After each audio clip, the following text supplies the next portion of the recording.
Hello friends, money matters में आपका बहुत बहुत स्वागत है। आज हम बात करेंगे इन्फ्लेशन की।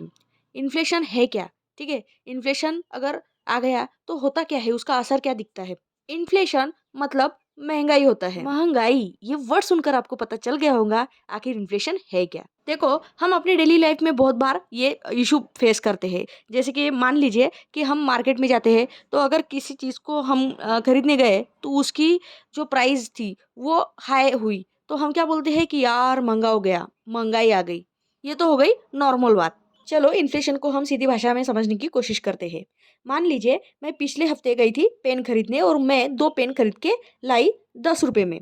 लेकिन जब मैं नेक्स्ट वीक वही सेम पेन खरीदने गई तो वो मुझे 15 रुपए के पड़ रहे थे। लेकिन अब ऐसा क्यों हुआ? जो पेन मुझे पिछले हफ्ते 10 रुपए में पड़े थे, अब वही सेम 2 पेन खरीदने के लिए मुझे 15 रुपए क्यों मांग रहे हैं?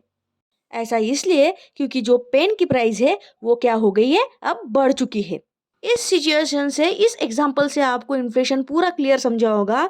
मतलब इन्फ्लेशन में एक ही बात याद रखियो कि प्राइस क्या होती है, बढ़ती है, लेकिन जो पैसों की वैल्यू है वो कम होती है।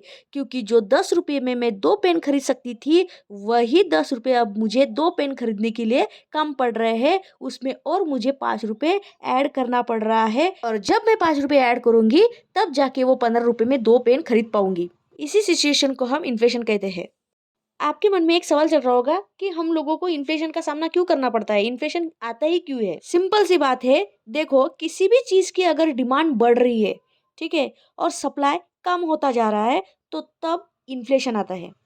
मतलब एक चीज खरीदने के लिए 100 लोग हैं, लेकिन वो तो मार्केट में एक ही चीज अवेलेबल है।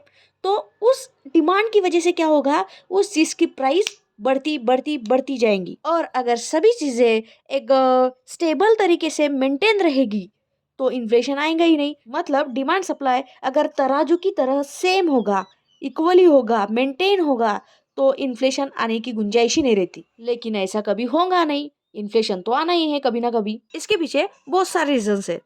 देखते हैं फिर इन्फ्लेशन के 2 मेन फैक्टर्स। पहला है डिमांड पुल फैक्टर्स और दूसरा है कॉस्ट पुश फैक्टर। अब इसको मेजर कैसे करते हैं, तो ये 2 मेन इंडेक्सेस से मेजर होता है। WPI wholesale price index and CPI consumer price index. जो इंडेक्स होलसेल इन्फ्लेशन कैलकुलेट करने के लिए यूज किया जाता है उसको हम होलसेल प्राइस इंडेक्स कहते हैं। और यह जो मेथड है वो इंडिया की मोस्ट पॉपुलर मेथड है इन्फ्लेशन रेट कैलकुलेट करने की। अब हम बात करते हैं CPI की।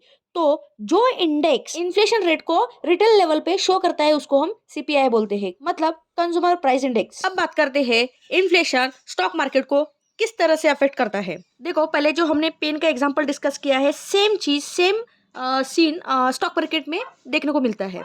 स्टॉक मार्केट में जो भी है सिनेरियो, उसको भी हम एग्जांपल के थ्रू ही समझने की कोशिश करते हैं। देखो, जब भी महंगाई आती है तो हम क्या करते हैं, थोड़ा अवेयर हो जाते हैं। जो भी हमारा एक्सपेंडिचर है, जो भी हमारा खर्चा पानी है, वो हम थोड़ा थोड़ा कम करते हैं ताकि हम सब मेंटेन कुछ भी कर सके। सेम कंपनियों के साथ भी रहता है। मतलब ऐसा समझ सकती है कि ये पूरी एक साइकिल है। हाई प्राइजेस की वजह से इन्वेस्टर का जो बाइंग पावर है वो भी पूरा कम हो जाता है। ऐसे सिचुएशन में बाइंग स्टॉप ही हो जाती है। मतलब बाय बाय करना अफोर्ड नहीं कर पाते हैं इन्वेस्टर।